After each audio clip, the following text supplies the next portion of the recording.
इस कार्यक्रम के पुण्यार्चक हैं स्वर्गीय श्री सवाई सिंघई पदमचंद जी जैन, श्रीमती दयाबाई जैन, पुत्र श्री प्रदीप कुमार जैन, पुत्र वधू श्रीमती स्नेहलता जैन, सुदीप जैन, पल्लवी जैन, आगम जैन, पुत्र श्री धर्मेंद्र जैन, पुत्र वधू श्रीमती विनीता जैन, आकाश सक्षम जैन, आर्शिया जैन, श्री राजेश जैन, पुत्र वधू श्रीमती सीमा जैन, राशि जैन, तन्मय जैन, पुत्री दामाद श्रीमती सीमा जैन, श्री संजीव जैन मैक्स, देवांश जैन, द्रव्या जैन इंदौर, पुत्री दामाद सरिता जैन, स्वर्गीय श्री संजय जैन, पुट्ठा मिल ईश्वरवाड़ा मध्य प्रदेश, शुभम जैन, सुयश जैन भोपाल।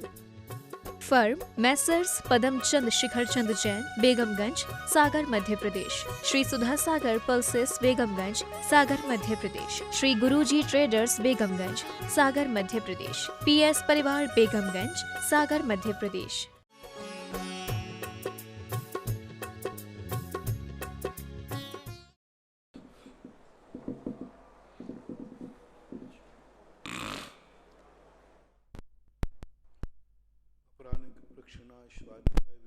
श्री कावेश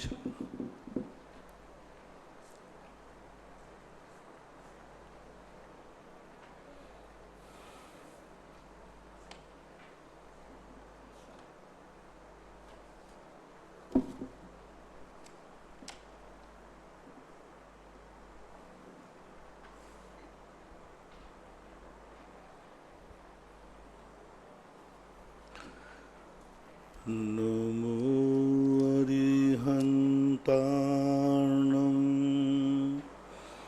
नमो सिद्धार्णं नमो आयर्याणं नमो वज्रायाणं नमो लोये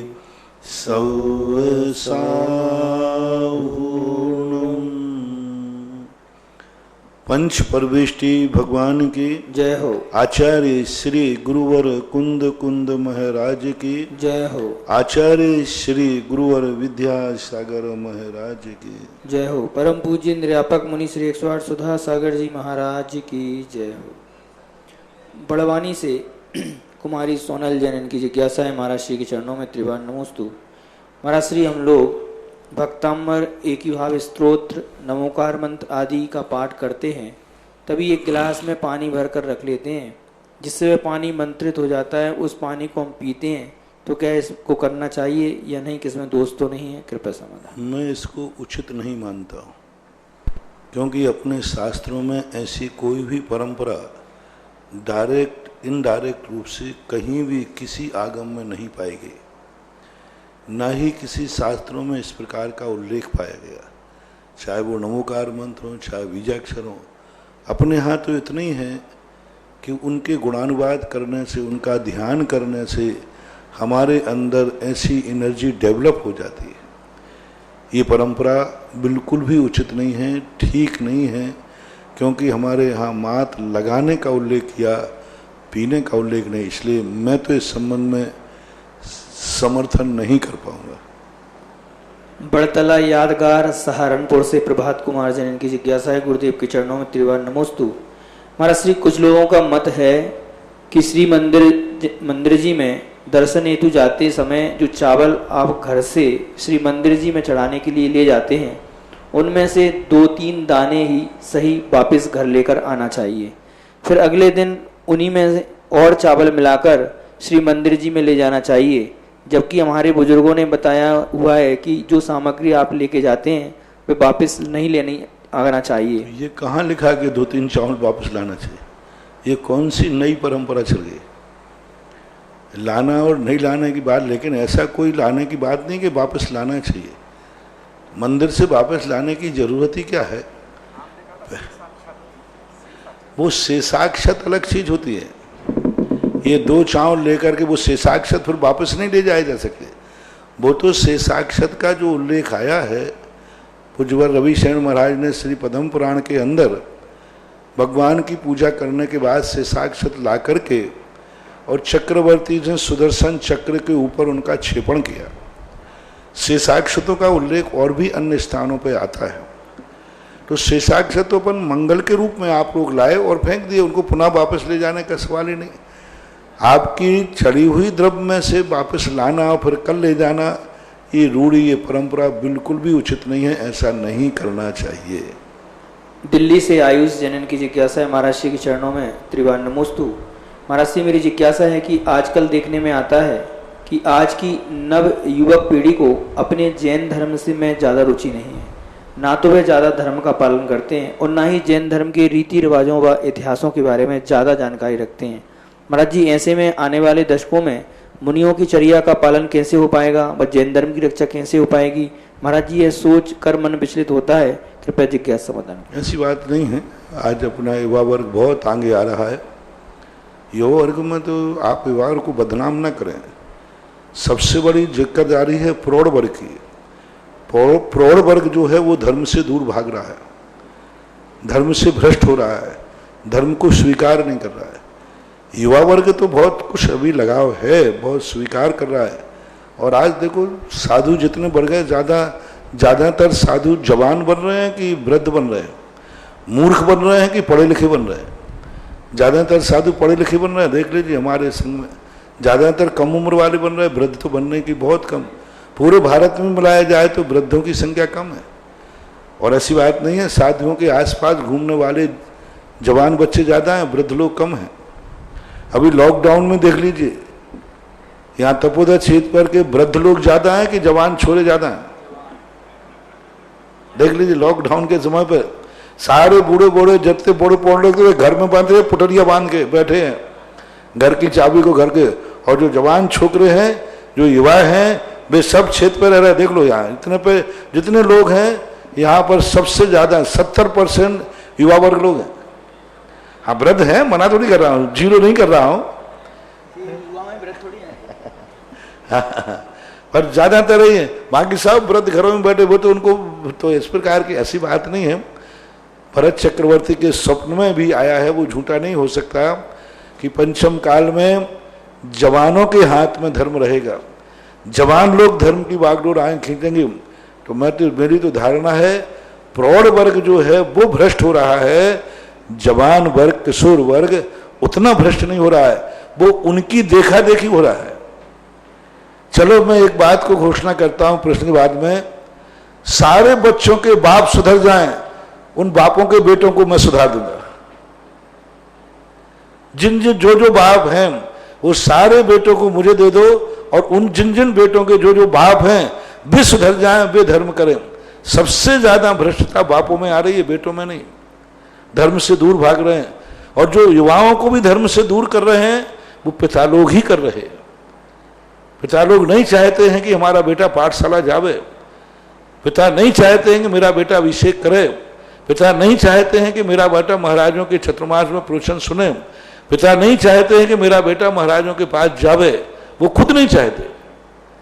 ठीक है, आपके थोड़े कुछ गांव की बात अलग है, कई स्थानों पे ऐसे हैं बेटे कहते महाराज मेरे पापा नहीं आना देते, वो धर्म नहीं करने देते। तो ऐसी बात नहीं है, आप बापों की तरफ ध्यान दीजिए, मैं बेटों की तरफ ध्यान दूंगा।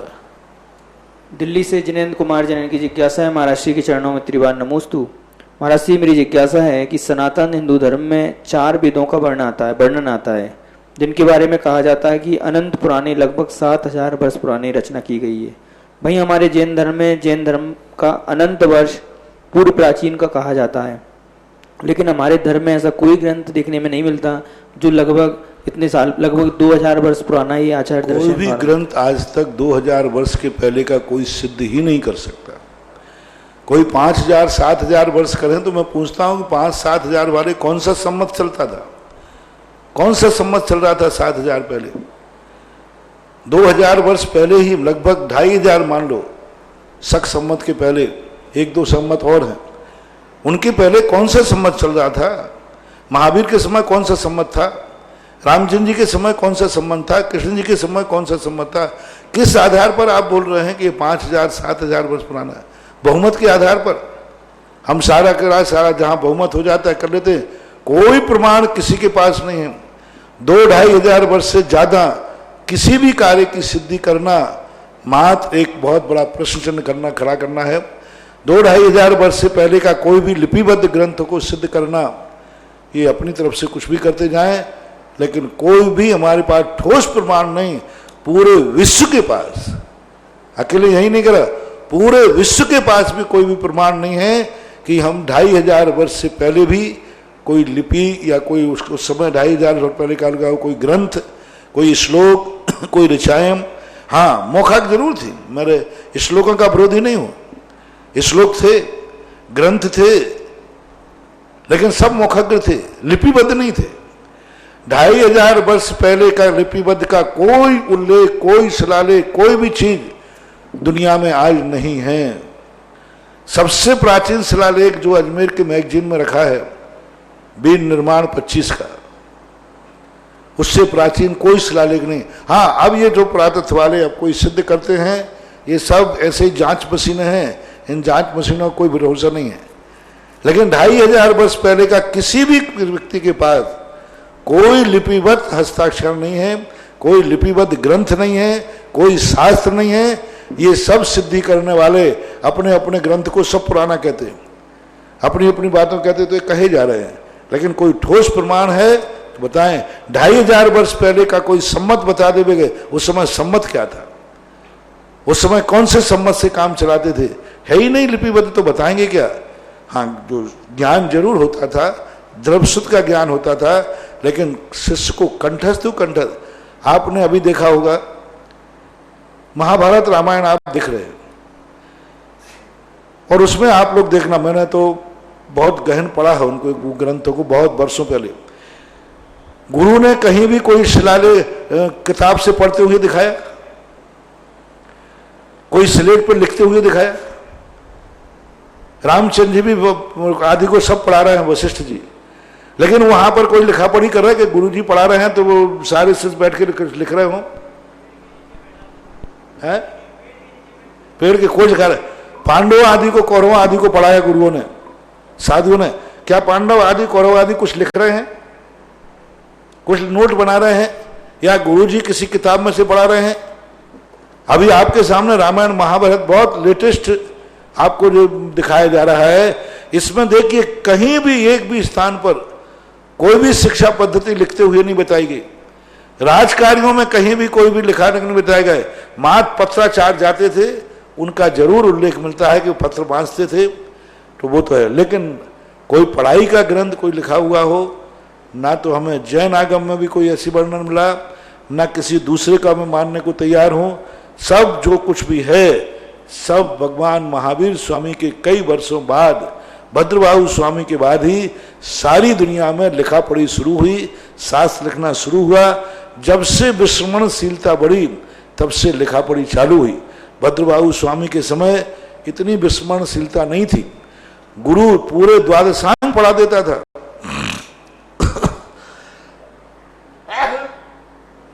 पूरे द्वादशांग को पढ़ा देता था, करोड़ों करोड़ों श्लोक पढ़ा देता था, शिष्य करोड़ों श्लोकों को याद कर लेता था। भद्रबाहु स्वामी के पहले 5 सुत केवली हुए, एक ने ज्ञान दूसरे को दिया, पूरी द्वादशांग का ज्ञान, और ग्रहण कर लिया पूरा। बस उसके बाद जैसे जैसे विस्मरणशील शुरू हुए, तो फिर उस समय लिखना चालू हुआ। मेरी दृष्टि तो यही कोण है, बाकी फिर अपनी अपनी बातें सब सिद्ध करते हैं, उसका कोई समाधान नहीं है। रामगंज मंडी से शोभित जैन की जिज्ञासा है, गुरुवर के चरणों में त्रिवार नमोस्तु। महाराज श्री आगम के अनुसार यदि अगले भाव में विदेह क्षेत्र में जन्म लेकर संयम धारण करके मोक्ष जाने का भाव हो, तो इसके लिए मिथ्यात्व के साथ मरण होना जरूरी है, और सम्यक दर्शन के साथ यदि मरते हैं तो देवगति में जाने को मिलेगा, जहाँ संयम का अंश भी नहीं है। महाराज जी, ऐसी व्यवस्था क्यों बनाई गई है? ऐसी व्यवस्था इसलिए बनाई गई कि मनुष्य बनाने का एक स्वभाव है कि उस समय वह व्यक्ति अपने धरातल में देव पर्याय उसका फल है। तो देव पर्याय के बाद जाओ ना, डायरेक्ट क्यों जाना चाहते हो? डायरेक्ट जाने में बहुत बड़ा खतरा है। मिथ्यात्व से जाके गए और वहां से नहीं निकल पाए तो, और ये प्रकृति का नियोग है, नियत है, क्योंकि नियत को अपन कोई तर्क से नहीं तोल सकते। बेंगलोर से अशोक जैन की जिज्ञासा है, गुरुवर के चरणों में त्रिवार नमोस्तु। महाराज श्री केविली समुद्घात में वेदनीय नाम और गोत्र इन 3 आघातीय कर्मों की स्थिति अंतर्मूर्त करने के लिए केवली भगवान के आत्म प्रदेशों का मूल शरीर से बाहर निकलना, महाराज जी ये कैसे कृपया समाधान करें? जब कोई व्यक्ति के कर्मों में स्थितियां आयु कर्म से अधिक शेष बचती हैं, आघातीय कर्मों की, तब उनको बराबर करने के लिए आत्मा के प्रदेशों का विस्तार करते हैं और विस्तार करके पूरे 3 लोक में फैला दे। पूज्यवर शिव कोटि महाराज ने भगवती आराधना में एक उदाहरण दिया है, आप लोगों का बहुत अच्छा है। एक कपड़ा है, उसको कपड़ ने गीला कर दिया और ऐसा ऐड करके रख दिया तो वो जल्दी सूखेगा कि देर से सूखेगा? और उसी कपड़े को फटकार करके डाल दिया तो? बस ये उदाहरण सबसे सरल है। कपड़े को इकट्ठा करके रखा रहेगा तो बहुत मुश्किल में सूखेगा वो, और उसी कपड़े को एक बार झटकार करके और फैला के डाल देंगे तो वो जल्दी सूख जाता है।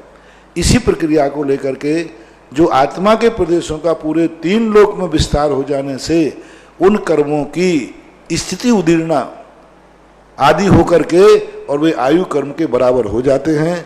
ये नेचुरल अनादि अनंत काल से एक नियोग रूप परिणति है, इसको भी नियोग में डालना चाहिए। इसी प्रक्रिया से ही स्थिति बंद करने की प्रोसेस है। मऊरानीपुर झांसी से मंजू जैन इनकी जिज्ञासा है, गुरुवर के चरणों में त्रिवार नमोस्तु।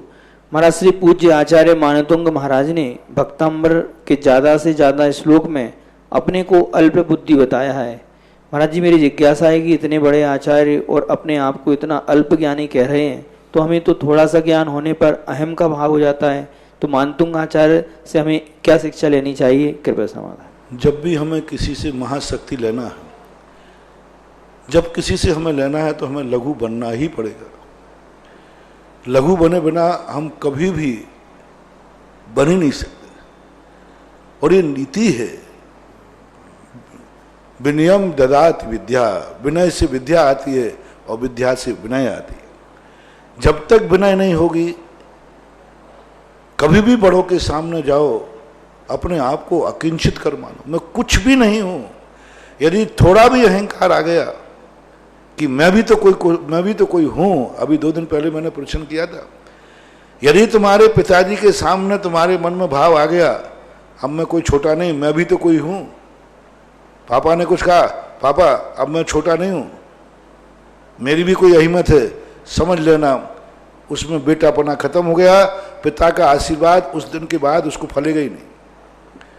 पिता का आशीर्वाद, कितने ही पिता आशीर्वाद दे दे, अब पिता का आशीर्वाद नहीं फलेगा, क्योंकि बेटे के मन में ये भाव आ गया मैं भी तो कुछ हूं, अब मैं बड़ा हो गया हूं। ज्यादातर ऐसा आता है, तो माँ बाप बेटे का संबंध खत्म। गुरु के पास भी यही आ जाता है, मैं भी तो कोई हूं, अब मैं कोई छोटा मोटा नहीं रहा हूं, मैं भी बहुत बड़ा हो गया हूं। तो समझ लेना कि वो गुरु शिष्य का संबंध खत्म हो गया। भगवान और भक्त के सामने भी यही होता है। इसलिए जब हमें किसी से कुछ लेना है और जो हमारे आदर्श हैं उनके सामने भक्तांबर से ये शिक्षा लो कि जितनी अपनी निंदा कर सको, जितने अकिंचित कर सको, जितना कोई निश्चित नहीं है, जितने अपने को धूल में मिला सको मिलाओ, उतना ही तुम बड़े की संपत्ति पा जाओगे, भगवान से एनर्जी पा जाओगे, शक्ति पा जाओगे। ये नियम है। एक उदाहरण आता है, एक लोक उदाहरण देता हूं तुम्हें, कहीं जोक है।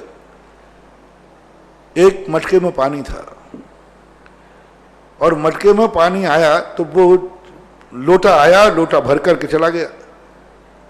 तस्तरी कहती, उसके ऊपर तस्तरी रखी थी, तस्तरी ढक्कन।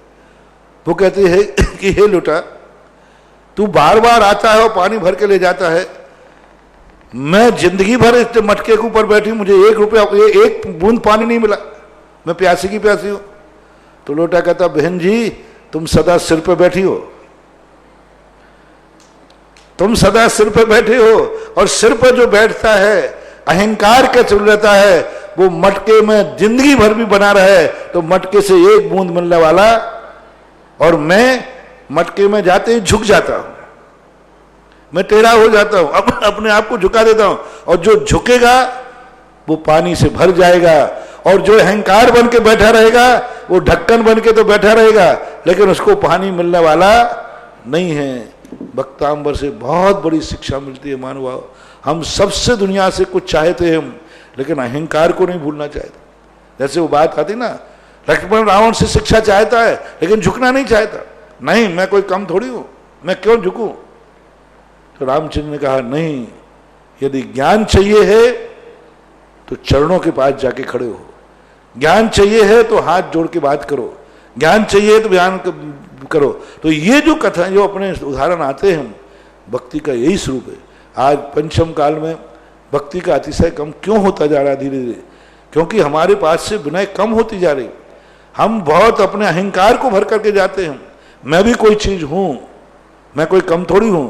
बस ये बू, ये दुर्गंध जब भी दिमाग में आएगी तब तब भक्ति खत्म हो जाएगी। और पूज्यवर मान तुंगाचार्य महाराज ने, मैं ये दुर्गंध नहीं थी, यही हमें शिक्षा लेना चाहिए। लखनऊ से डॉक्टर सुषमा जैन, इनकी जिज्ञासा है महाराज श्री के चरणों में त्रिवार नमोस्तु। महाराज श्री, रामायण देख के ऐसा लगा कि राम जी का सीता जी के प्रति व्यवहार निष्ठुर था। सीता जी की पवित्रता की बार बार परीक्षा ली गई, गर्भावस्था में वन में छोड़ दिया। सीता जी के ऐसे कौन से कर्म का उदय था कि पति द्वारा इतनी निष्ठुरता उनको सहन करना पड़ी? रामायण से बात पूछना चाह रहे हैं कि जैनागम से? रामायण से पूछना चाहते हैं तो रामचंद्र जी ने सीता को वनवास भेजा नहीं है। वैष्णव दर्शन में तो सीता स्वयं वन में गई है। राम को क्या उपदेश दिया है? राम भेजने को तैयार नहीं। राम कहते मैं अयोध्या ही को छोड़ देता हूं, मैं जिंदगी भर अपनी सीता के साथ जंगल में रहूंगा। तब सीता ने उपदेश दिया है और सीता स्वयं वनवास गई है, राम ने नहीं भेजा है। अभी जो आपकी रामायण चल रही है, जैन दर्शन के अनुसार जरूर ये प्रसंग उठता है कि रामचंद्र जी ने सीता को वनवास भेजा, निष्ठुरता नहीं थी, कुछ मजबूरियां थी। नागपुर से राशि जैन, इनकी जिज्ञासा है महाराज श्री के चरणों में नमोस्तु। महाराज श्री, 72 कलाएं कौन सी होती हैं और ये स्त्री और पुरुषों के लिए अलग अलग होती हैं, एक जैसी होती हैं? कृपया समझ। 72 कलाएं जो होती हैं वो पुरुषों और स्त्रियों की एक सी होती हैं या अलग अलग? अब ऐसा कोई अलग से तो उल्लेख मिला नहीं, दो उल्लेख मिलते हैं। महापुराण के अंदर तो मरु देवी को 72 कलाओं से निपुण बताया और 64 गुणों से युक्त थी। ज्ञान उनको था, 72 कलाएं और 64 गुण। कई स्थानों पर ऐसा आता है कि पुरुषों की 72 कलाएं होती हैं, उन्हीं 72 में से स्त्री की 64 होती हैं। पर अलग अलग कलाएं होती हैं ऐसा नहीं, कम तो होती हैं लेकिन बराबर अलग होती हैं ऐसा नहीं। भगवा छतरपुर से संदीप भगवा, इनकी जिज्ञासा है महाराज श्री के चरणों में नमोस्तु। महाराज श्री, भोगभूमि समाप्त होने पर पृथ्वी पर घटित होने वाली घटनाओं, सूर्य का दिखना आदि की जानकारी 14 कुलकर देते हैं या अंतिम कुलकर नाभि राय देते हैं? कृपया समझ। हर कुलकर के काल में अलग अलग कार्य होता है। सबसे पहले इस पृथ्वी पर ऊपर सूर्य और चंद्रमा ही दिखे थे। पहले जो सबसे पहले 3 कुलकर हुए, उस समय से उनके बाद फिर कुलकर सूर्य चंद्रमा के बाद फिर तारागण दिखे, फिर ये घटना। एक कुलकर ने सारे उपदेश नहीं दिए, प्रत्येक कुलकर ने कुछ एक एक बातें जो अनहोनी घटती गई, उन्होंने 14 कुलकरों ने 14 व्यवस्थाएं बनाई अलग अलग। चरगवा से प्रबल जैन, इनकी जिज्ञासा है महाराज श्री के चरणों में नमोस्तु। महाराज श्री, परिहार विशुद्धि संयम क्या होता है और क्या मुनिराज इस संयम से छूटकर नीचे के गुण स्थानों में आ सकते हैं क्या? परिहार विशुद्धि संयम वह है, पूज्यवर वीरसेन स्वामी महाराज के अनुसार, कि वह संयम 30 वर्ष तक जो सुखपूर्वक घर में रहा हो, वर्ष पृथकत्व प्रमाण, भगवान के समोषण में जिन्होंने भक्त प्रत्याख्यान नाम का जो पाठ है वह पढ़ा हो, वर्ष पर 3 साल से लेकर 9 वर्ष के अंदर अंदर 8 साल तक, इसको पढ़ने के बाद परिहार विशुद्धि संयम होता है। अब परिहार विशुद्धि संयम का जो काल कार्यकाल है वो जघन्य काल एक अंतर मुहूर्त लिखा है कि एक अंतर मुहूर्त में भी परिहार विशुद्धि संयम नष्ट हो सकता है। लेकिन अब वहाँ ये विचारनी बात हो रही है कि गुणस्थान गिरता है या मरण को प्राप्त होता है। क्योंकि परिहार विशुद्धि संयम वाला परिहार विशुद्धि संयम पूरा किया और बाहर आकर मरण को प्राप्त हो जाए, आयु कर्म की उदीर्णा हो जाए, दुर्घटना हो जाए, एक्सीडेंट हो जाए, वज्रपात हो जाए, कुछ भी हो सकता है। तो जघन्य काल तो अंतर मुहूर्त लिखा है, लेकिन वो अंतर मुहूर्त के संबंध में विचारनी है कि वो मरण की अपेक्षा लिया जाए या गुणस्थानों के गिरने की अपेक्षा लिया जाए।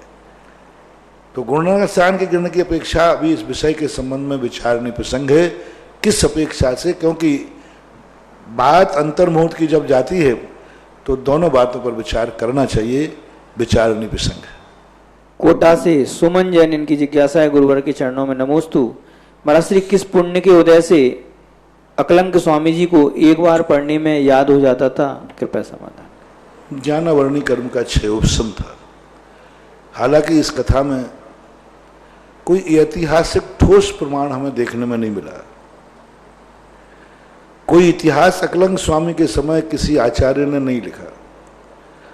अकलंक स्वामी के ग्रंथों में तो नहीं मिला, लेकिन तात्कालीन जो अकलंक स्वामी के समय के आचार्य थे, लेखक करने वाले थे, क्योंकि अकलंक स्वामी के काल में बहुत सारे आचार्यों ने साहित्य लिखा है और कोई शिलालेख भी ऐसा उल्लेख नहीं पाएगा, लेकिन जनश्रुति जरूर है। और ये भी जनश्रुति ही चली आई है कि अकलंक स्वामी को तारा देवी से 6 महीने तक संवाद किया। ये कथा को भी हम तात्कालीन प्रमाणिकता की कोटि से कोई ठोस प्रमाण नहीं दे पा रहे हैं, लेकिन बाद के आचार्यों ने, बाद के साहित्य में इन कथाओं का उल्लेख मिलता है। तो अपन तो यही मान लें, ज्ञानावरणी कर्म के क्षय उपशम के कारण ऐसा हो सकता है। लक्ष्मी नगर दिल्ली से शुभम जैन की जिज्ञासा है, महाराज श्री के चरणों में त्रिवार नमोस्तु। क्या महाराज श्री, भोभूमि के जीवों को सम्यक दर्शन की प्राप्ति हो सकती है? यदि हाँ, तो भोगभूमि में सम्यक दर्शन के क्या क्या निमित्त मिलते होंगे? कृपया समाधान। भोगभूमि में सम्यक दर्शन के लिए सम्यक दर्शन होने में कोई बाधा नहीं। धर्म श्रवण भी वहाँ सम्यक दर्शन है, जाति श्रवण भी वहाँ सम्यक दर्शन है। विशेष रूप से जाति श्रवण के माध्यम से और संबोधन के माध्यम से देवता लोग भी वहाँ अपने पूर्व भाव के संबंधों के कारण संबोधन को जा सकते हैं।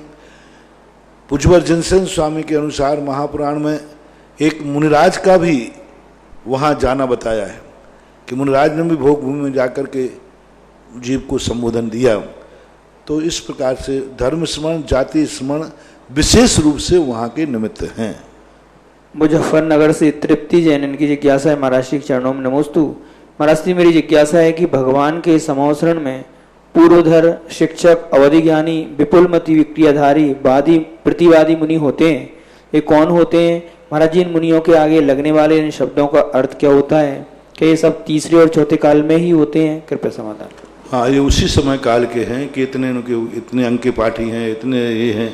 तो ये समूषण में उनकी योग्यता को देखकर, जैसे आज आप लोग को किसी को कहते हैं ना, ये शास्त्री हैं, ये आचार्य हैं, ये उपाध्याय हैं, तो आप लोगों के जो यहाँ आज वर्तमान में डिग्रियाँ चलती हैं, ऐसे उस समय चौथे काल में समूषण की इस प्रकार की व्यवस्था थी कि इस प्रकार का ज्ञान, इस प्रकार की साधना, इस प्रकार की तपस्या है, तो उस कैटेगरी को वहाँ गौतम गणधर या भगवान के केवल ज्ञान के द्वारा यह ज्ञान जाना जा सकता है। जबलपुर से राकेश यस जैन धनपति इनकी जिज्ञासा है, गुरुवर के चरणों में त्रिवार नमोस्तु। महाराज श्री, हमारी जिज्ञासा है कि नमोकार मंत्र पढ़ने में क्या सांसों का भी ध्यान रखना आवश्यक होता है क्या? और हम सांसों के अलग अलग प्रयोग से भी नमोकार मंत्र का जाप कर सकते हैं क्या? कृपया समाधान। श्वास में एक अच्छा रहता है, अच्छा परिणाम बनता है, एकाग्रता बनती है। अपनी जाने वाली श्वास को हमें उस समय ध्यान रखने का मौका मिलता है, लेकिन अनिवार्य नहीं है। करते हैं तो श्रेष्ठतम श्रेष्ठ है, बहुत अच्छा है, लेकिन नहीं करते हैं तो ऐसा कोई आदेशात्मक वचन शास्त्र में नहीं है कि नमोकार मंत्र श्वास पर ही पढ़ना चाहिए, लेकिन पढ़ते हैं तो बहुत अच्छा है। इंदौर से सुमेर चंद जैन की जिज्ञासा है, महाराज श्री के चरणों में नमोस्तु। महाराज श्री, आदिनाथ भगवान ने हजारों वर्ष तपस्या की, बाहुली भगवान ने 1 वर्ष कठोर तप किया और भरत भगवान एक अंतर मुहूर्त में ही मोक्ष चले गए। जिज्ञासा है कि किसकी तपस्या श्रेष्ठ है? क्या भरत जी ने घर में ही रहकर तपस्या कर ली थी, उन्हें केवल 48 मिनट में ही मोक्ष हो गया? कृपया समाधान। इसमें वर्तमान पुरुषार्थ देखा जाता है कि मन वचन काय की जो एकाग्रता थी वो भरत की एकदम हो गई। बहुत सारे कार्य ऐसे देखे जाते हैं कि कई लोग बहुत मेहनत करते तब सफल हो जाते हैं, कई लोग थोड़ा सी मेहनत करते ही पास हो जाते हैं। तो अब ऐसा तो हम कुछ नहीं कह सकते कि अतीत भवों का है, बस उनका एक अंतर मुहूर्त के अंदर उन्होंने अपने मन वचन काय को बहुत तेजी साथ रोक लिया। आदिनाथ वो नहीं रोक पाए। इसमें बड़े छोटे का कोई विकल्प नहीं है, क्योंकि अब उनके मन की एकाग्रता थी। शास्त्रों में तो यही वर्णन लिखा, पूर्व के पुण्य के कारण से या किसी काल लब्धि के कारण से उनको अंतर मुहूर्त में केवल ज्ञान हो गया, ऐसा कोई शास्त्रों में उल्लेख नहीं आया। शास्त्रों में यही उल्लेख आया है कि उन्होंने अपने मन वचन काय को दीक्षा देते ही एकाग्र कर लिया। अरे भरत चक्रवर्ती तो बहुत आगे की चीज है। हम इससे और बड़ी चीज तुम्हें बताते हैं। उनके गुरु महाराज जो हैं वर्षों से दीक्षित थे, अंजन चोर। अंजन चोर तो जिंदगी भर का चोर रहा, और जैसे गुरु वर्षों के पुराने थे, गुरु दीक्षा देते रहे, और दीक्षा देने के बाद जैसे वो ध्यान में बैठा 5000 धनुष ऊपर उठ गया, केवल ज्ञान प्राप्त कर लिया। अब इसमें क्या है? ये वर्तमान का उसका पुरुषार्थ है। उदाहरण के रूप में वही बात अंजन चोर की है। जिंदगी भर नमोकार मंत्र की माला पढ़ता रहा, उसकी इतनी विशुद्धि नहीं हुई, इतना समर्पण नहीं आया। और अंजन चोर ने कभी नमोकार मंत्र नहीं पढ़ा, और उसने इतनी श्रद्धा दिखा दी कि शिक्षा काट दिया और विद्या सिद्ध हो गई। और जो सेठ जी थे वे जिंदगी भर करोड़ों मालाएं फेरते हुए, तो भी उनकी विशुद्धि नहीं बढ़ पाई। तो ये एकदम अंदर की परिणति की बात है। बन गए। मऊरानीपुर से राकेश सिंह, इनकी जिज्ञासा है, महाराज श्री के चरणों में त्रिवार नमोस्तु। महाराज श्री, मेघों से बरसते जल से फसल लहला जाती है, पेड़ पौधों में अभिसंचित जल से फल फूल खिल जाते हैं। मेरी जिज्ञासा है कि श्री जी के मस्तक पर ढाले हुए प्रासुक जल से क्या परिणमन होता है, और तथा किन भावों से हमको भगवान का अभिषेक देखना और करना चाहिए? कृपया समाधान। भगवान का अभिषेक जो है परिणाम उनके गुणों को प्राप्त करने का एक तरीका है। सिर से मस्तक से अभिषेक इसलिए करते हैं कि भगवान के जितने भी गुण हैं उन सभी गुणों को मैं चाहता हूँ, और उन सभी गुणों को मेरे अंदर प्राप्ति हो। और मूर्ति का अभिषेक इसलिए किया जाता है कि मूर्ति में मंत्रों की स्थापना होती है, गुणों का आरोपण होता है। तो उनके स्पर्शित जो गुण होते हैं उस धूल में, उस जल के कणों में आ जाते हैं, जो हमारे लिए भी एनर्जी प्राप्त कराती है। तभी तो कहा है त्वदपाद पंकज रजो मृत दिग्ध देहा। रज अलग है, लेकिन भगवान के चरणों से छू जाने से वह जो है मकरध्वज रूपा, मृत्या भवंति मकरध्वज तुल्य रूपा, वह इस प्रकार से मनुष्य को मकरध्वज बना देती है। जयपुर से खुशबू जैन, इनकी जिज्ञासा है, गुरुवर के चरणों में त्रिवार नमोस्तु। महाराज से मेरी जिज्ञासा है कि मेरी मम्मी कहती है कि बेटियों का पैसा खर्च करने से गरीबी आती है। मैं जब भी सामान लाती हूँ तब मम्मी मना कर देती है और डांट देती है कि बेटियों का खाएंगे क्या, और मुझे पैसे वापस कर देती है। महाराज श्री, मेरा मानना है कि घर में मेरा तेरा पैसा क्या है, ये सब पैसे घर के रहते हैं, क्या मेरा ऐसा सोचना ठीक है? अब ये सामाजिक व्यवस्था है मानव, हमारे शास्त्रों में ऐसा कोई वर्णन नहीं है। एक सामाजिक मर्यादाएं, सामाजिक व्यवस्थाएं हैं। तुम तो बेटी की बात कर रहे हो, मैं तो हमेशा पक्ष में रहता हूँ कि दूसरे के कुटुंब का, कुल का हमें कोई एक दाना भी नहीं लेना पड़े, क्योंकि वो पराये कुल की कन्या हो जाती है। तो अब उस कुल का खाना अपने आप में एक मानसिक रूप है, शास्त्रीय कोई ऐसा प्रमाण नहीं है। सागर से श्रीमती मनीषा मनोज जैन लालो, इनकी जिज्ञासा है, गुरुवर के चरणों में त्रिवार नमोस्तु। महाराज श्री, पूज्य आचार्य गुरुदेव की आरती में लाइन खड़गधार शिव पद पर चलकर शीतलाचार निभाया का महाराज जी आशय क्या है? कृपया समाधान करें। पता नहीं क्या कहा। खड़गधार शिव पथ पर चलकर शीतलाचार निभाया। खड़गधार ही का है भाव का कि अपने मुनिचर्या को पालन करके और शीतलाचार का निवारण किया। भावना है भक्त की।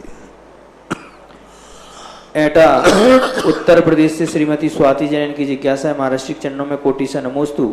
महाराज जी, यदि शांतिहारा किसी गीत अथवा भजन के ऊपर बोलकर करवाई जाती है तो क्या वे सही है? आज सभी जगह वे एक शांतिहारा की वीडियो देखी, मन को बहुत अच्छा लगा और सुनकर, तो क्या महाराज जी ये सही है, ऐसा करना चाहिए? शांतिधारा को गीत के या भजन के साथ करना चाहिए? नहीं, कदापि नहीं। शांतिधारा को ना संगीत में करना, उसमें बीजाक्षरों की टोन बदल जाएगी। बीजाक्षर का महत्व बढ़ाएगा। बो म प म ज म तम, आप बजा रहे हो तबला, अब उसको संगीत बनाएंगे तो ऐसे ही पढ़ना पड़ेगा। नहीं, बिल्कुल नहीं, कदापि नहीं, बहुत गलत है। ऐसी उनकी जो मंत्रों की ताकत है वो भी खत्म हो जाएगी। यहाँ उपस्थित सभी श्रावक श्रावकाएं और परम देश विदेश के जिनवाणी चैनल, सुधा कलश चैनल के माध्यम से देख रहे देश विदेश के श्रावकों की ओर से परम पूज्य श्री के चरणों में कोटिशः नमोस्तु नमोस्तु नमोस्तु गुरुवर। महाराज श्री, आज असीम कालीन भक्तामृत विधान जो आपके आशीर्वाद से यहाँ चल रहा है, उसमें 51,000 रुपए की राशि से श्रीमती जानकी देवी, श्रीमती सुनीता पारुल, संतोष सिंगई, संतोष जैन, सुनीता सिंगई, सत्येंद्र जैन, सुरभि कृति, राहुल जैन, श्रीमती सोनल लक्ष्य जैन तेंदुखेड़ा ने अपनी स्वीकृति प्रदान की है। आपके पुण्य की अनुमोदना। आज की प्रथम जिज्ञासा ममता जैन ओलिया, रानीपुर झांसी। महाराज श्री नमोस्तु। मेरा प्रश्न है कि मेरे यहाँ बोरिंग हुआ था, 60 फीट तक पानी नहीं आया, तो बोरिंग वाले ने कहा कि आपके यहाँ काला पत्थर निकल रहा है और आपकी जमीन में पानी नहीं है। तो मैंने बिजोलियां पार्श्वनाथ का नाम लिया और आपका नाम लिया, और जैसे ही आपका नाम लिया तुरंत पानी निकल आया। तो महाराज श्री, मेरी जिज्ञासा ये है कि आपके और भगवान पार्श्वनाथ के नाम में कौन सा चमत्कार था जो एकदम पानी निकल आया? ये आपकी श्रद्धा है, और मैं अपना पार्श्वनाथ का चमत्कार बना दूं तो सारे बोरिंग वाले मेरे पास आ जाएंगे। ये भक्त की श्रद्धा से होता है। भगवान और गुरु की शक्ति का जो भाग होता है वह प्रकट नहीं किया जा सकता, लेकिन भक्त की श्रद्धा भक्ति है। तुम्हारे अंदर ऐसी श्रद्धा जागी कि नहीं, मेरे अपने आराध्य का नाम लेने से जरूर काम होता है, तो आपकी श्रद्धा और भक्ति से ऐसे चमत्कार हो जाते हैं। संजय रोकड़िया, शिवनगर जबलपुर की जिज्ञासा है। महाराज श्री नमोस्तु। महाराज श्री, कमेटी आचार्य श्री और आपके मुखारबिंद से लॉकडाउन का पालन करने के लिए मंदिर जी में प्रतिबंध लगा दिया था, और स्थिति अभी हमारे नगर में ठीक नहीं है, कोरोना के पेशेंट है, लेकिन कुछ लोग कमेटी के प्रति अभद्र व्यवहार करने, तानाशाही कर रहे हैं, अध्यक्ष मंत्री आदि को जान से मारने की धमकी देते हैं। इस स्थिति में हम क्या करें भाई? देखो, ये संसार है। सीधा भाई आपसे नहीं समझ रहा है तो प्रशासन को दे दो, पुलिस को। कमेटी यही कर सकती भाई, जो बातों से नहीं मानते हैं तो थाने में रिपोर्ट दे दो उनकी भाई, कि भाई इस प्रकार की अनुशासनहीनता हो रही है, अब इसके लिए प्रशासन हमारे लिए सहयोग करे। यही कर सकते हो, और तो क्या कर सकते हो? कोई प्रशासन को दे देंगे भाई, हमारे पास मंदिर में इस प्रकार की स्थिति बन रही है, और क्या करें? अब समझना चाहिए। देखो भाई, हर चीज़ पर विचार करो।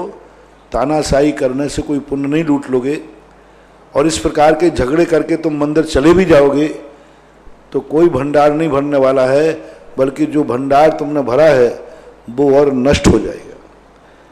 जब कोई सामाजिक कोई बड़ी व्यवस्था बनाई जाए, गुरुओं के द्वारा व्यवस्था बनाई जाए, राजा के द्वारा व्यवस्था बनाई जाए, इस व्यवस्थाओं को जो तोड़ने का प्रयास करता है वो जिंदगी में कभी एक बार ऐसी ठोकर खाता है, ऐसी ठोकर खाता है कि उसका कोई आंसू पोंछने वाला भी नहीं मिलता, उसके जीवन में कभी उठने का भी मौका नहीं मिलता। हमारे शास्त्रों में ऐसा वर्णन आया। तो इस प्रकार की स्थिति करने वालों की उद्दंडता उनका खुद कर्म देगा और खुद उनको भोगना ही पड़ेगा, क्योंकि ये अनुशासनहीनता उचित नहीं है। भव्य जैन डूड का बांसवाड़ा की जिज्ञासा। महाराज श्री नमोस्तु। चाहे कसूर किसी का भी हो, पर आंसू बेकसूर के ही क्यों बहते हैं? चाहे कसूर किसी का भी हो, लेकिन आंसू बेकसूर के क्यों बहते हैं? ऐसा तो नहीं होता। और कभी कभी बेकसूर को यूँ मान लिया जाए, यदि सज्जन है तो गलती कोई भी करता है, लेकिन उसको दया आती है कि देखो इसने गलती क्यों की। बाकी ये कोई नियम नहीं है, नीति नहीं है, और ये आपका बनाया हुआ नीति है। मैंने शास्त्रों में भी ऐसा नहीं पढ़ा कि कसूर कोई करता बेकसूर को आंसू आता है। ऐसा कोई मुहावरा भी नहीं है, नीति भी नहीं है। ये तुम्हारी जिंदगी में कोई घटित दुर्घटना है। शुभम जैन नेंद्रा। नमोस्तु महाराज श्री। महाराज श्री, हमारे द्वारा गृह कार्यों में बहुत हिंसा होती है, जैसे कई बार अनाज में जीव उत्पन्न हो जाते हैं, बेटियों के सिर में जुएं हो जाती है, साफ सफाई में बहुत हिंसा होती है, मन बड़ा दुखी होता है। इसके लिए क्या कोई कुछ नहीं करना, ये आपकी खुद की भूल है। आप जब सफाई करते हैं जब कीड़े पड़ जाते हैं, आप प्रतिदिन सफाई करें तो कीड़े पड़ेंगे ही नहीं। आपकी सावधानी, हमारे जैनागम में ये कहा कि कोई अनाज में कीड़े पड़ गए, क्यों पड़े? आपकी असावधानी से। आप कीड़े पड़ने के पहले उसको सुरक्षित करो, उसको व्यवस्थित करो, सिर उस प्रतिदिन आप धोइए, नहीं तो प्रतिदिन केशवंश करिए, देखते हैं कैसे सिर में कीड़े पड़ते हैं। आपको बाल करो झबड़े और साफ नहीं करो, कीड़े पड़ जाए, फिर महाराज मैं अब क्या करूं, अब क्या करूं, अब कीड़े खा रहे हैं तो खाने दो, उन्हें घर बना लिया। यदि आप शुरू से ही छोटे बाल रखते, बढ़िया केशवंश करते, मुंडन रखते, तो काय को के जीव पड़ते। तो जैन दर्शन ये कहता है जीवों की आराधना करने का कोई भी उपाय नहीं है। जीव उत्पन्न न होवे इसके पुरुषार्थ के संबंध में सावधानी रखने को कहा गया है। श्रीमती अंशु गोधा कोटा की जिज्ञासा है। नमोस्तु महाराज श्री। गुरुदेव विष्णु कुमार मुनि जब 700 मुनियों का उपसर्ग दूर करने आए तो उन्होंने विक्रिया समुद्गात से विक्रिया प्राप्त की, और जब अन्य मुनि राजों पर उपसर्ग हुआ, जैसे गज कुमार मुनि, सुकौशल मुनि आदि पर, इनका उपसर्ग दूर करने कोई मुनिराज क्यों नहीं आए? अलग अलग अपने अपने पुण्य की प्रकृति है। उन मुनिराजों को अभी इतने आयु कर्म का उनका पुण्य इतना तेज था कि विष्णु कुमार महाराज को विकल्प आ गया, उनका नहीं था। और यूं कहना चाहिए उनकी और अच्छी होने वाली थी। यदि उनको बचा लेते गज कुमार को तो केवल ज्ञान नहीं हो पाता, उनको केवल ज्ञान हो गया। तो दो दृष्टि से सोचना चाहिए। किसी व्यक्ति का अच्छा होना होता है तो भी कई बार उसका संकट दूर नहीं होता है, क्योंकि उससे अच्छा होने वाला है। और कई बार उनका पुण्य प्रकृति इतनी तेज नहीं हो पाती है कि कोई बचाने का भाव कर ले, इस अपेक्षा। अतिशय क्षेत्र ध्यान डोंगरी पेंडर से महावीर कुमार वाणावत के पूरे परिवार का त्रिकाल नमोस्तु। महाराज श्री, मेरी जिज्ञासा है, रामचंद्र जी कौन से तीर्थंकर के काल में हुए और गणधर परमेष्टि कितने ज्ञान के धारी होते हैं? रामचंद्र जी का काल मुनिसुब्रत नाथ भगवान के मोक्ष जाने के बाद हुए। दूसरे मोक्ष जा चुके थे मुनिसुब्रत, उस समय हुए, यानी मुनिसुब्रत नाथ और नमीनाथ भगवान के बीच में हुए। जो गणधर परमेष्टि हैं वो 4 ज्ञान के धारी दीक्षा लेते ही हो जाते, मति, श्रुत, अवधि और मनापरय ज्ञान, और उसी भाव में उनको बाद में केवल ज्ञान भी प्राप्त हो जाता है। लॉकडाउन परिवार तपोदय तीर्थ क्षेत्र बिजोरिया से वर्धमान ठग की जिज्ञासा है। नमोस्तु गुरुवर, मेरी जिज्ञासा है कि विश्व व्यवस्था और वस्तु स्वातंत्र को कैसे समझा जा सकता है एवं आपस में इनमें क्या भिन्नता है, तथा आज के भौतिक परिवेश में इनका दैनिक जीवन में क्या सामान्य विशेष महत्व है? कृपया। वास्तु स्वतंत्रता का अर्थ ही है कि हम किसी की स्वतंत्र सत्ता को मिटाने का प्रयास न करें। सहयोग देने के लिए वास्तु स्वतंत्रता बाधक नहीं है। निमित्त नैमित्तिक सहयोग करने की बात होती है। हम कर्ता धर्ता न बने, मैं इसको मिटा दूंगा, मैं इसको बना दूंगा। ये जो अहंकार भाव है, ये अहंकार भाव वास्तु स्वतंत्रता को खंडित करता है। लेकिन मैं इसका सहयोग कर सकता हूं, मैं इसका निमित्त बन सकता हूं, तो उससे वास्तु स्वतंत्रता नष्ट नहीं होती, उससे तो वास्तु स्वतंत्रता प्रौढ़ होती है और मजबूत होती है। तो लोग वास्तु स्वतंत्रता का अर्थ क्या सोचते हैं, हम एक द्रव्य दूसरे द्रव्य का कुछ नहीं करता, ऐसी बात नहीं है। एक दूसरे द्रव्य का करने का अर्थ है कि उपादान रूप से करता नहीं है, निमित्त रूप से तो करता है ही। यदि निमित्त रूप से करता नहीं माना जाए तो संसार की सारी व्यवस्थाएं ठप हो जाएंगी, सब ठप हो जाएंगी। फिर मनुष्य गति की जरूरत नहीं, मोक्ष जानो, कहीं से मोक्ष चले जाओ। सारे जितने संसार के मोक्ष मार्ग हैं ये सब खत्म हो जाएंगे। वहां पर मात्र लिया कि हम उपादान रूप से दूसरे के कर्ता धर्ता बनते हैं, तो ये गलत है। बाकी व्यवस्था वास्तु स्वतंत्रता से और विश्व की व्यवस्था में कोई यदि वास्तु स्वतंत्रता के परिप्रेक्ष्य में जो जैन दर्शन में कथन है उसके अनुसार ढाला जाए तो वास्तु विश्व व्यवस्था सुदृढ़ होगी और अच्छी होगी। ललितपुर से श्री शीलचंद जी जैन अनुरा वालों की जिज्ञासा है। महाराज श्री त्रैवार नमोस्तु, मेरी जिज्ञासा है, भारतीय संस्कृति में पत्नी को धर्म पत्नी एवं लक्ष्मी क्यों कहा गया है? इसका क्या महत्व है? कृपया मेरे गुरुवर समाधान करें। हमें ये शब्द भी शास्त्रों में कहीं देखने में नहीं मिला। धर्म पत्नी शब्द का प्रयोग हमारे कहीं किसी जैनागम में किसी भी शास्त्र में देखने को नहीं मिला। ये कब से चला, कैसे चला, हमारे ज्ञान से परे है। और लक्ष्मी शब्द का प्रयोग भी हमारे शास्त्रों में ऐसा कोई शब्द का प्रयोग नहीं किया। महिलाओं के पर्यायवाची नामों में जरूर लक्ष्मी शब्द का प्रयोग हुआ है। और यूं मान लो कि ससुराल से माल लाती है इसलिए होता, और घर की व्यवस्था जमाती है। कवियों ने अनेक अनेक रूप नारियों के ऊपर दृष्टिकोण रखा। कवियों ने ना जाने कितने दृष्टिकोण, पुरुषों के ऊपर इतने दृष्टिकोण नहीं गए कवियों के। कवियों ने सबसे ज्यादा महिलाओं को अपना टारगेट बनाया अपनी कविता का, क्योंकि श्रृंगार रस प्रिय होती है नारी, और कवियों के लिए श्रृंगार रस प्रिय होता है। और श्रृंगार रस को मुख्यता देकर के कवि लोगों ने अपना टारगेट कविताओं को महिलाओं को बनाते हैं, स्त्रियों को बनाते हैं। इस अपेक्षा से उन्होंने कल्पनाएं कर डाली हैं। वस्तुतः ऐसी बात नहीं है। अच्छे जो कवि होते हैं उनका शांत रस प्रधान होता है, और सांसारिक जो कवि होते हैं उनका श्रृंगार रस प्रधान होता है। जो भुवर कवि सम्मेलन होते हैं वे श्रृंगार रस प्रधानी होते हैं, और जो आध्यात्मिक कवि सम्मेलन होते हैं वे शांत रस प्रधानी होते हैं। तो ये सब व्यवहार की बातें हैं, सिद्धांत नहीं है। अगली जिज्ञासा ऑनलाइन ऑडियो के माध्यम से। मुनिश्री जी के चरणों में कोटि कोटि नमोस्तु। मुनिश्री जी, ब्रह्मचारी उत्कर्ष महेश्वर से बोल रहा हूँ। तिलोय परिणति भाग 2 की गाथा संख्या 2467 में आया है कि लवण समुद्र में शुक्ल पक्ष में पूर्णिमा पर्यंत समुद्र का जल 4000 धनुष पर्यंत बढ़ता है। तो मुनिश्री जी, एक धनुष 6 फीट के समकक्ष माना जाता है, जो परिवर्तित करने पर 19,680 होता है। इसी की 2 गाथा के बाद लोगायणी ग्रंथ का संदर्भ देते हुए लिखा है कि लवण समुद्र में शुक्ल पक्ष में ये एक जल बढ़ता हुआ पूर्णिमा को 2 कोस प्रमाण हो जाता है, जो फुट में निकालने पर 24,000 फीट होता है।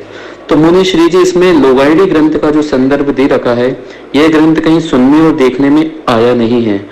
तो मुनिश्री जी, क्या ये हमारी मूल आचार्य परंपरा का ग्रंथ है जिससे हम इसका मिलान कर सकें? यदि है तो ये ग्रंथ कहाँ मिल सकता है? कृपया समाधान करें। नमो। पूज्यवर यतिवृषभ आचार्य महाराज के समय पर एक ग्रंथ रहा है। ग्रंथ नहीं रहा है, गाथाएं रही हैं। मैंने कहा ना कि उसके पहले लिखित ग्रंथ कम होते थे। आचार्य अपने कंठस्थ रखते थे, यानी किसी आचार्य के पास गाथाओं का कोई ग्रंथ रहा है, ग्रंथ कंठस्थ रहा है, लिपिबद्ध नहीं रहा है।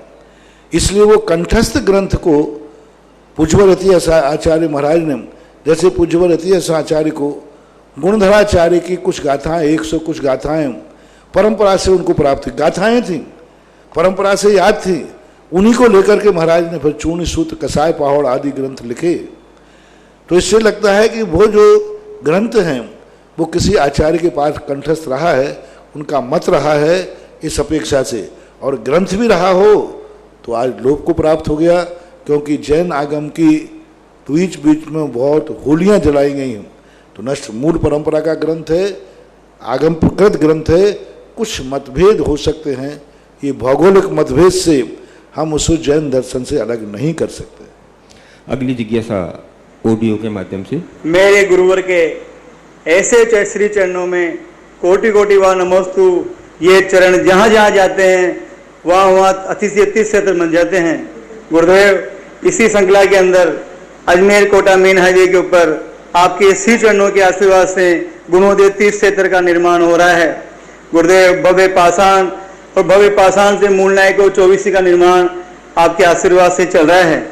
गुरुदेव, 2 दिन पहले हुक्म जी काका ने एक क्वेश्चन पूछा था, जिज्ञासा पूछी थी गौशाला के बारे में। तो आपने कहा था कि हर क्षेत्र पे गौशालाएं होनी चाहिए और समाज को इसका लाभ मिलना चाहिए। गुरुदेव, हमें भी आपका ऐसा आशीर्वाद मिले कि आपके श्री चरणों में जल्दी से जल्दी पहुंचे, और पूरी कमेटी आशीर्वाद ले गुरुदेव कि गुणोदय तीर्थ क्षेत्र में भी एक गौशाला बने, और उससे आसपास देवली है, सावर है, केकड़ी है, इस कस्बों को शुद्ध दूध और शुद्ध घी का लाभ मिले, और आने वाले वहाँ साधु संतों को भी शुद्ध दूध और घी का वहीं उपलब्ध हो जाए, ऐसा आशीर्वाद मिले। गुरुदेव, ये क्षेत्र ऐसा है, यहाँ चारे की कमी नहीं है, पानी की कमी नहीं है, और आपके आशीर्वाद से जगह की कमी नहीं है। गुरुदेव, ऐसा आशीर्वाद मिले। नमोस्तु गुरुदेव। कोई भी चीज के लिए एक भावना अलग होती है और एक क्रियान्विति अलग होती है। भावना तो मैंने रखी, लेकिन मेरी सारी भावनाएं सारी दुनिया मान लेती है, मेरी सारी भावनाएं क्रियान्वित कर लेती है, ऐसा तो नहीं कह सकता हूँ मैं। रही बात आपके वहाँ की, बहुत अच्छा है, आप अपने कमेटी के स्तर पर मीटिंग कीजिए। गौशाला को चलाने की सबसे बड़ी चीज़ है गौशाला को चलाना। खोलने में टाइम नहीं लगना, लेकिन उसको अच्छी तरह से चलाना और चला करके व्यवस्थित करना, मैनेज करना, ये बहुत बड़ी चीज़ है। यदि आपकी कमेटी बैठ करके इस कार्य को करने के लिए निर्णय करती है और पूरी कमेटी आकर के परामर्श करती है, तो आशीर्वाद तो मैं देने में चूक नहीं करूँगा। लेकिन मैं आशीर्वाद ही दे सकता हूँ, परामर्श ही दे सकता हूँ, भावना दे सकता हूँ, क्रियान्वित तो कमेटी को ही करना पड़ेगा। आप अपनी कमेटी पर विचार करें, उसके बाद करें, क्योंकि आदेश देना मेरा अधिकार से बाहर है, उपदेश देना मेरा कार्य है जो मैं देता हूँ। अगली जिज्ञासा ऑडियो के माध्यम से। परम श्रद्धेय गुरुवर के चरणों में बसंत सरिता जैन कोठारी विजयनगर व पूरे परिवार की तरफ से 3 बार नमोस्तु नमोस्तु नमोस्तु। गुरुदेव, मेरी जिज्ञासा है कि भगवान के समूह शरण में बैठे हजारों जीवों को केवल ज्ञान होकर निर्वाण प्राप्त हो जाता है, पर भगवान को इतना समय क्यों लगता है, जबकि अंतिम लक्ष्य तो निर्वाण ही है। समूह शरण में भगवान के मुख से खिलने वाली ध्वनि को दिव्य ध्वनि क्यों कहा जाता है? कृपया मेरी जिज्ञासा का समाधान। क्योंकि वो सब करते हैं, भावना करते हैं, साधना करते हैं, लेकिन अब अनादिकाल का जो संस्कार पड़ा हुआ है उस संस्कार के कारण मेहनत करते हैं। हर व्यक्ति मेहनत करता है, प्रयास करता है, लेकिन सभी एक साथ नंबर लेके पास तो नहीं होते ना। सभी मेहनत करते हैं, प्रयास करते हैं, सबको एक साथ धन तो नहीं कमाते हैं ना। एक ही व्यापार में अनेक अनेक प्रकार के परिणति चलती रहती है। तो ये तो एक घटनाएं हैं। रही बात दिव्य ध्वनि क्यों कहते हैं? दिव्य यानी पवित्र, दिव्य यानी निर्दोष, दिव्य माने अलौकिक, दिव्य माने बहुत बड़ा। स्वर्गा पवर्ग गम मार्ग विमान गणेष्ठा दिव्यर धुनर भवति ते विस्तार्थ सर्व। स्वर्गा पवर्ग गम मार्ग विमान गणेष्ठा यानी एक ही वाणी में स्वर्ग और अपवर यानी मोक्ष का एक साथ वर्णन आता हो, ऐसे करने के लिए वह अपने आप में दिव्य और पवित्र निर्दोष वाणी होने से उसको दिव्य वाणी कहा जाता है, दिव्य ध्वनि कहते हैं। अगली जिज्ञासा ऑनलाइन वीडियो के माध्यम से। के चरणों में कोटि सा नमन। मुनिश्री, एक जिज्ञासा है कि आचार्यों ने संसार शरीर भोगों से, इन तीनों से विरक्त होने को कहा है, पर वर्तमान में बहुत विरले लोग ही तीनों से विरक्त दिखाई देते हैं। क्या एक से विरक्त होकर मोक्ष मार्ग बन जाएगा? क्या तीनों से विरक्ति चाहिए? क्या तीनों एक दूसरे के पूरक हैं? विस्तार से समझाएं, क्योंकि संसार से वैराग अकेला लेकर के और शरीर के प्रति यदि आसक्ति दिखाई देती है तो क्या वह मोक्ष मार्ग ही है? संसार शरीर से वैराग दोनों से होना जरूरी है। हाँ, ये मोक्ष मार्ग की जहाँ तक बात है तो मोक्ष मार्ग अनेक प्रकार का है, क्योंकि हमारे यहाँ शरीर बकुस भी कहे, उपकरण बकुस भी कहे, पुलाक भी कहे। तो जब मोक्ष मार्ग की बात आती है तो मोक्ष मार्ग में तो 33 नंबर वाले मुनिराज भी होंगे, 50 वाले भी होंगे, 99 वाले भी होंगे। तो ये तब तो व्यवस्था अलग है। लेकिन मोक्ष जब प्राप्त करने वाला जो मुनि होगा उसके लिए तो तीनों के तीनों एक साथ जब घटित होंगे, संसार से भी वैराग होना चाहिए, भावों से भी वैरागित होना चाहिए, और साथ में उनके मन में शरीर के प्रति भी वैराग। शरीर और संसार में कैसा भी थोड़ा सा भी हो, काय स्वहलास परिणाम प्रतिक्रमण में आता है, तो काय स्वहलास जो परिणाम होता है वो भी संसार के लिए बाधक है, बहुत बाधक बनता है। इसलिए जब मोक्ष प्राप्त करना है तब तो ये सारी चीजें उसको चाहिए, और बाकी मोक्ष मार्ग में है तो सब प्रकार की बातें बनती हैं। श्रीमती इंदिरा जैन बरमुंडा कोटा की जिज्ञासा है। नमोस्तु गुरुवर महाराज श्री, मेरी जिज्ञासा है, अनंतानंत सिद्ध भगवान सिद्ध शिला पर विराजमान हैं, आगे भी अनंतानंत सिद्ध भगवान विराजमान होंगे, तो क्या सब मोक्ष चले जाएंगे और एक दिन संसार खाली हो जाएगा? जिसको इस बात की चिंता है वो तो संसार में रहेगा। इसलिए अब मुझे कोई चिंता नहीं कि संसार खाली हो जाएगा। जिसको संसार की चिंता है, जिसको ये नरक की चिंता है कि नरक में कौन बचेगा, तो कम से कम वो तो नरक जाएगी। ऐसी कोई बात नहीं है। अनंत काल तक एक पेड़ के पत्ते में इतने जीव हैं कि वे ही खाली नहीं होना। बड़त फरिकाइया जीवा अनंता अनंता, बड़त फरिकाई जीव अनंत हैं और ये अक्षय अनंत है। जैसे आपने देखा सूर्य में से ऊर्जा निकल रही है, ये सूर्य की ऊर्जा कब खत्म हो जाएगी? लाखों वर्ष पहले भी ऐसे ही दमक रहा था, आज भी ऐसे ही दमक रहा है, अक्षय अनंत है। समुद्र में से पानी हमेशा हर साल कितना ऊपर आकर के बरस जाता है, लेकिन समुद्र ज्यों का त्यों भरा हुआ है, अनादिकाल से भरा हुआ है। कितना पानी ऊपर जाके बरस जाता है, लेकिन फिर भी समुद्र में, और कितना जाकर के जमीन में सूख जाता है। क्या जितना पानी समुद्र का आकाश से बरसता है, नदी के माध्यम से क्या पूरा पानी वापस हो जाता है? नहीं होता है, कितना बीच में रुक जाता है। तो भी समुद्र आज तक कभी खत्म नहीं हुए। तो ये अक्षय अनंत कहलाते हैं। अक्षय अनंत उसे बोलते हैं जिसमें व्यय तो है, आय नहीं है, फिर भी समाप्त नहीं होगा, उसको अक्षय अनंत बोलते हैं। 7 वर्ष की बच्ची अतिशया जैन फांदोद भिंडर्स की जिज्ञासा है। नमोस्तु महाराज श्री, हमारी टीचर ने स्टोरी सुनाई थी, जो होता है अच्छे के लिए होता है, पर महाराज जी ये कोरोना आया, इसमें क्या अच्छा है? हमारी टीचर ने सही बोला या गलत? अब देखो, सोचने का नजरिया है, और ऐसा एक नीति है कि जो होता है अच्छे के लिए होता है, क्योंकि हमें कोई ना कोई शिक्षा तो मिलती है, कोई ना कोई हमारे लिए विचार तो सामने आता है। कोरोना से हमें अपनी ज़िंदगी के संबंध में सोचने का मौका मिला कि हमारी ज़िंदगी कितनी छोटी सी है। हमारा सब कुछ, हम दुनिया के लिए मर रहे हैं, हम दुनिया के लिए हमारे, और ज़िंदगी कितने में चलाई जा सकती है, कितनी छोटे से में हमारी ज़िंदगी चलते है। आज 45 दिन हो गए, 45 हो गए, 40-45, इतने दिन से कैसी ज़िंदगी चल रही, सबकी चल रही, बहुत छोटे में चल रही। 2 कपड़ों में चल रही हो, तुम 100 कपड़े रखे हुए हो, बिना चाय पानी के चल रही, घर में आराम से बैठे, बिना दुनिया भर के घूमने घामने से चल रही है। तो यदि सोचेंगे तो हर चीज़ के 2 पहलू होते हैं। पॉजिटिव सोचेंगे तो पॉजिटिव ही, क्योंकि कोई भी वस्तु ऐसी नहीं है जो सर्वथा वो नुकसानदायक ही हो। बहुत सारी वस्तुएं ऐसी होती हैं जो फायदेमंद होती हैं, बहुत काम की होती हैं। अर्जुन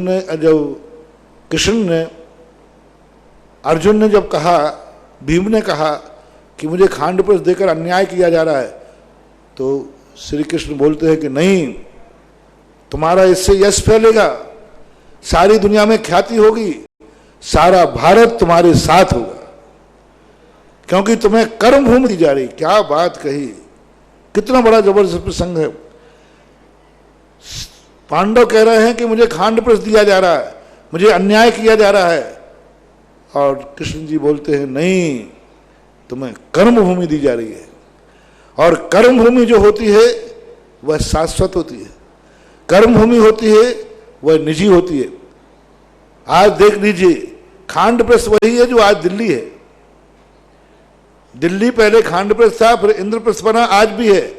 मेहनत से बनाई हुई चीज आज भी देश की राजधानी है, और फोकट में दादागिरी से लिया हुआ हस्तिनापुर आज जिला भी नहीं है।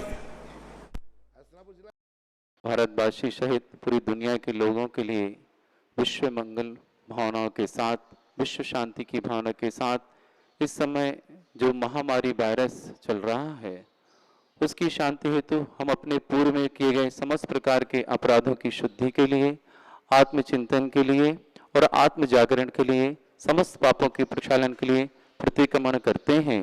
सर्वप्रथम सभी लोग नमोकार करके बैठेगा।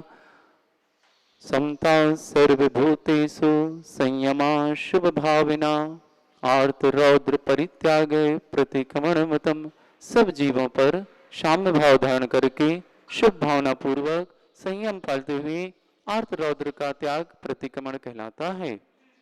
हे जिनेन्द्र, हे देवादिदेव, हे वितराग सर्वज्ञ तोपदेशी अरहंत प्रभु, मैं अपने समस्त पापों के प्रक्षालन के लिए पापों से मुक्त होने के लिए, आत्मोत्थान के लिए, आत्म जागरण के लिए प्रतिक्रमण करता हूँ।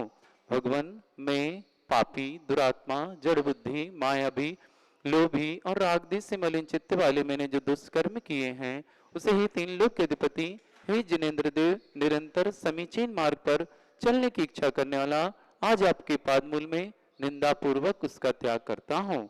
हाय मैंने शरीर से दुष्ट कार्य किया, हाय मैंने मन से दुष्ट विचार किया, हाय मैंने मुख से दुष्ट वचन बोला, उसके लिए पश्चाताप करता हुआ भीतर ही भीतर जल रहा हूँ।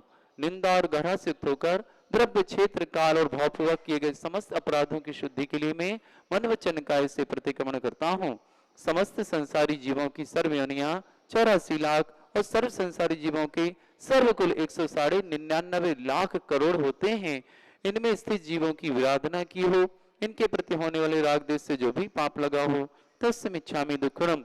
जो एक इंद्री, दो इंद्री, त्रय इंद्री, चतुरिंद्री, पंचेंद्री, पृथ्वी कायक, जल कायक, अग्नि कायक, वायु कायक, वनस्पति कायक जीव हैं, इनका उत्तापन, परितापन, विराधन, उपघात किया हो, कराया हो, करने वाले की अनुमोदना की हो, तस्य इच्छामि दुक्खड़म। सूक्ष्म, बादर पर्याप्तक, निर्वृत्त प्राप्तक और लब्धा प्राप्तक जीवों में से किसी भी जीव की विराधना की हो, तस्य इच्छामि दुक्खड़म। एकांत, विपरीत, संशय, वैनिक, अज्ञान, इन 5 प्रकार के मिथ्या मार्ग और उनके सेवकों की मन से प्रशंसा की हो, तस्य इच्छामि दुक्खड़म। जिन दर्शन, जल गालन, रात्रि भोजन त्याग, पंचोदंबर त्याग, मद त्याग, मांस त्याग, मधु त्याग और जीव दया पालन, इन 8 श्रावक के मूल गुणों में अतिचार द्वारा जो भी पाप लगा हो, तस्य इच्छामि दुक्खड़म। हे भगवान, मूल गुणों के अंतर्गत जिन दर्शन व्रत पालन प्रमाद किया हो, अभिनय से दर्शन किया हो, दर्शन या पूजन करते समय मन वचन काय की शुद्धि ना रखी हो, जिन दर्शन व्रत पालन करते हुए जिन मार्ग में शंका की हो, शुभ चरण पालकर संसार सुख की वांछा की हो, धर्मात्माओं के मलिन शरीर को देखकर ग्लानि की हो, मिथ्या मार उन सेवकों की मन से प्रशंसा तथा वचन से स्तुति की हो, इत्यादि अतिचार अनाचार दोष लगे हो, तस्य इच्छामि दुक्खड़म। हे नाथ, मूल गुणों के अंतर्गत जल गालन व्रत पालन प्रमाद किया हो, जल छानने का अर्तवनी छान कर उसी का उपयोग किया हो, प्रमाण से छोटे, खैरे, मलिन, जीर्ण, सछिद्र वस्त्र से जल छाना हो, गर्म पानी की मर्यादा समाप्त हो जाने पर उसका उपयोग किया हो, छानने से शेष बचे जल को जीवानी को यथास्थान न पहुंचाया हो, उसे नाली आदि में डाल दिया हो, जीवानी की सुरक्षा पानी छानने की विधि में प्रमाद किया हो, इत्यादि अनाचार मुझे लगे हो, तस्य इच्छामि दुक्खड़म।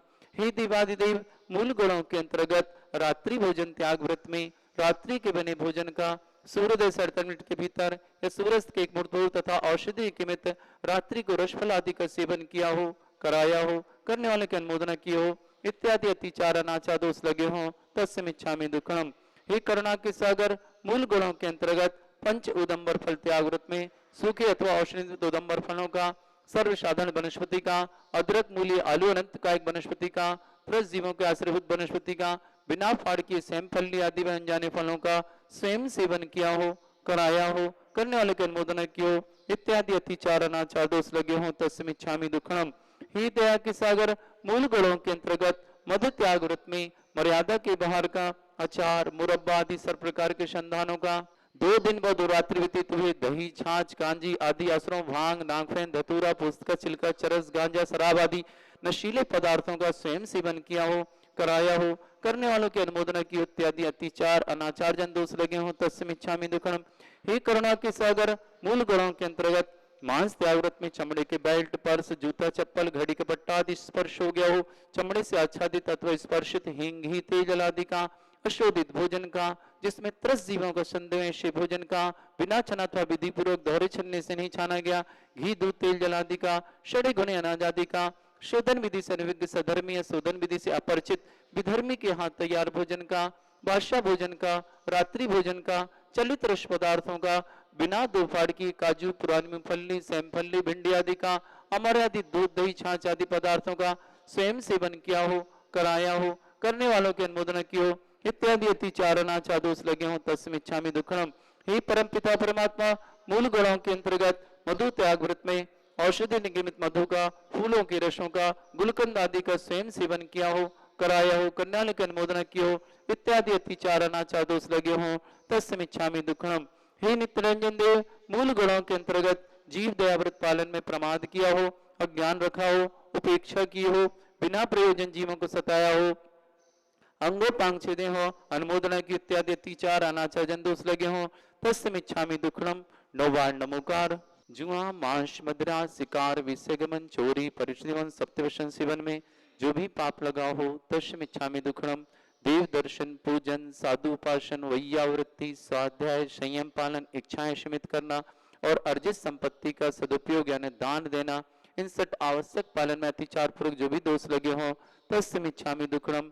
इष्ट वियोग, अनिष्ट संयोग, पीड़ा चिंतन और निदान, ये 4 आर्त ध्यान, हिंसानंद, मृषानंद, चौर्यानंद, परिग्रहानंद, 4 रौद्र ध्यान द्वारा पाप लगा हो, तस्मिच्छामि दुक्खड़म। राजकथा, चोर कथा, स्त्री कथा, भोजन कथा करने से जो भी पाप लगा हो, तस्मिच्छामि दुक्खड़म। जीवों को सताने वाला दुष्ट मन, दुष्ट वचन, दुष्ट काय, 3 दंड, माया मिथिलान, 3 सल, शब्द गारव, रिद्धि गारव, 7 गारव द्वारा जो पाप बंध हुआ हो, तस्मिच्छामि दुक्खड़म। आहार, भय, मैथुन, परिग्रह, इन 4 संज्ञाओं के द्वारा जो भी पाप बंध हुआ हो, तस्मिच्छामि दुक्खड़म। ये लोक भय, परलोक भय, मरण भय, वेदना भय, अगुप्ति भय, आरक्षा भय और अकस्मात भय द्वारा जो पाप बंध हुआ हो, तस्मिच्छामि दुक्खड़म। नौवार नमोकार।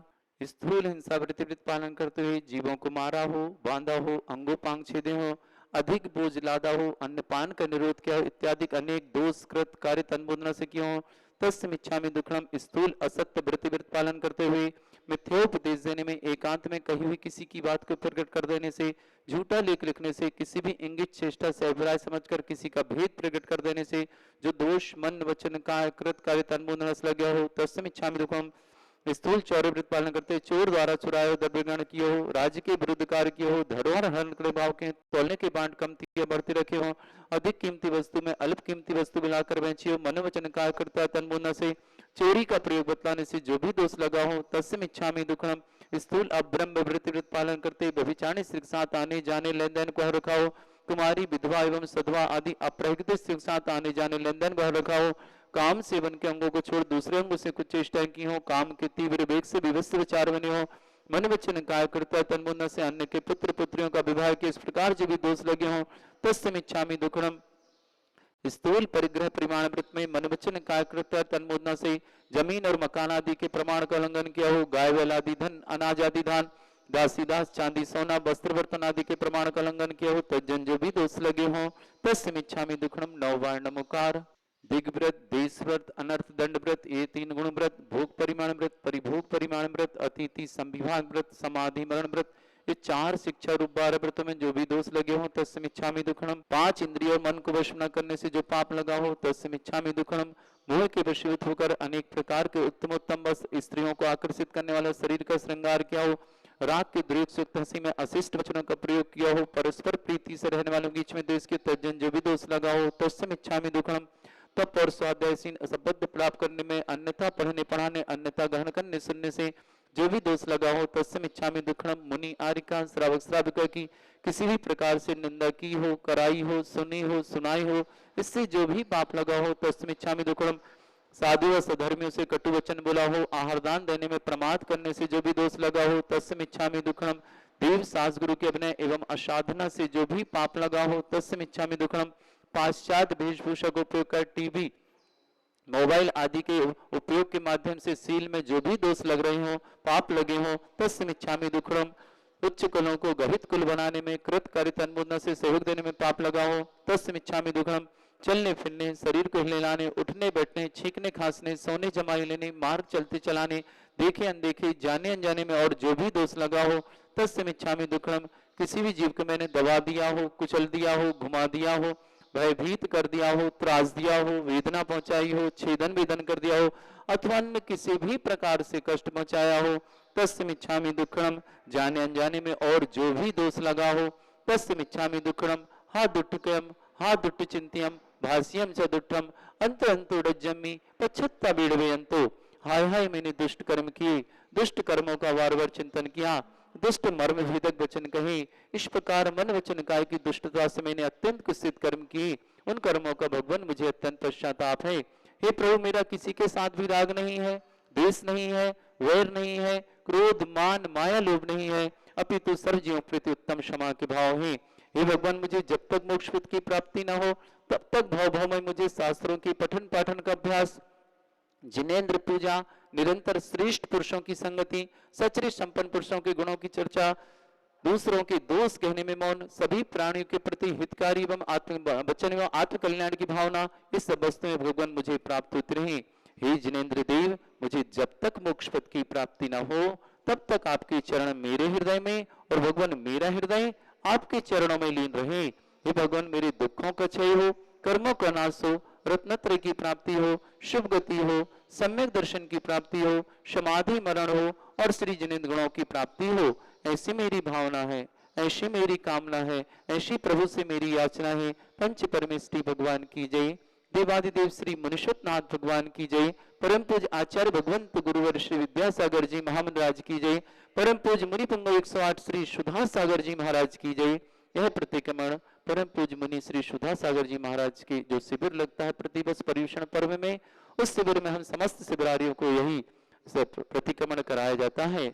आप सबके जीवन में यह प्रतिक्रमण मंगलकारी हो, आपके पापों का क्षय करने वाला हो, आपकी सुख और समृद्धि बढ़ाने वाला हो, संसार से यह जो महामारी इस समय फैली है वह समाप्त करने वाला हो। इन्हीं भावनाओं के साथ सबके जीवन के लिए मंगल भावना के साथ जय जिनेन्द्र।